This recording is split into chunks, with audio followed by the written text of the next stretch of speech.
எப்பவுமே தூரம் அதிகமாகும் பொழுது உறவும் பாசமும் இன்னும் வலிமையாகும்னு சொல்லுவாங்க.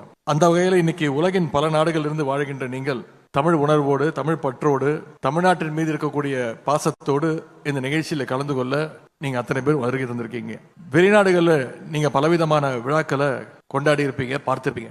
ஆனா இது எதுவுமே நம்முடைய தமிழர் திருநாள் பொங்கலுக்கு ஈடாகாது. ஏன்னா பொங்கல் என்பது நம்முடைய தமிழ் பண்பாட்டோடு, தமிழ் உணர்வோடு கொண்டாடப்படுகின்ற ஒரு விழா. அப்படிப்பட்ட பொங்கல் பண்டிகை நேரத்தில் அயலக தமிழ் உறவுகள் உங்க அத்தனை பேரையும் சந்திக்கிறது என்னுடைய சொந்த சகோதரர்கள், சகோதரிகள், என்னுடைய குடும்பத்தினரை சந்திக்கின்ற அந்த நிகழ்ச்சியை, அந்த மகிழ்ச்சியை எனக்கு தருகின்றது.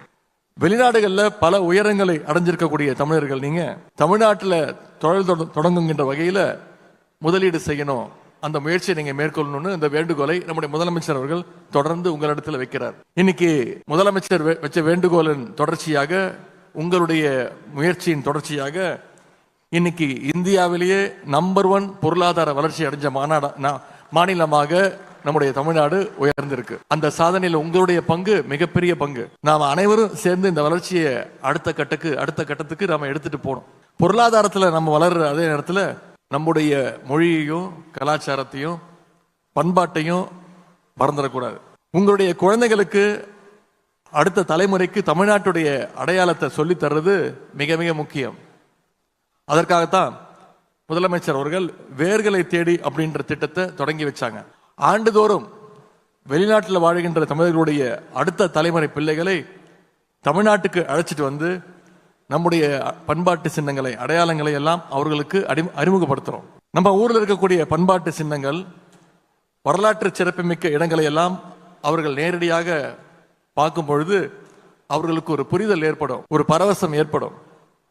இந்த உலகத்தில் நமக்கென்று இருக்கின்ற இடம் தமிழ்நாடு என்ற அந்த நம்பிக்கை அடுத்த தலைமுறைக்கு, உங்களுடைய குழந்தைகளுக்கு நிச்சயம் ஏற்படும். இப்ப நம்முடைய அரசின் சார்பாக உங்க கனவை சொல்லுங்கன்னு ஒரு திட்டத்தை நம்முடைய முதலமைச்சர் அவர்கள் அறிமுகப்படுத்தி இருக்கிறார்.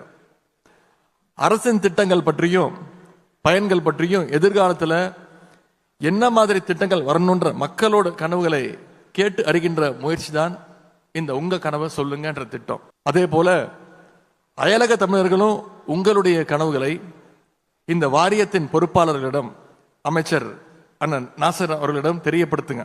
உங்களுடைய தேவைகளுக்கும் கோரிக்கைகளுக்கும் ஏற்ற திட்டங்களை நம்முடைய முதலமைச்சர் அவர்கள் நிச்சயம் தீட்டி கொடுப்பார்கள். உங்கள் அனைவரையும் சந்தித்து பேசியது மிகவும் மிகவும் மகிழ்ச்சியாகவும் மன நிறைவையும் எனக்கு தந்திருக்கிறது.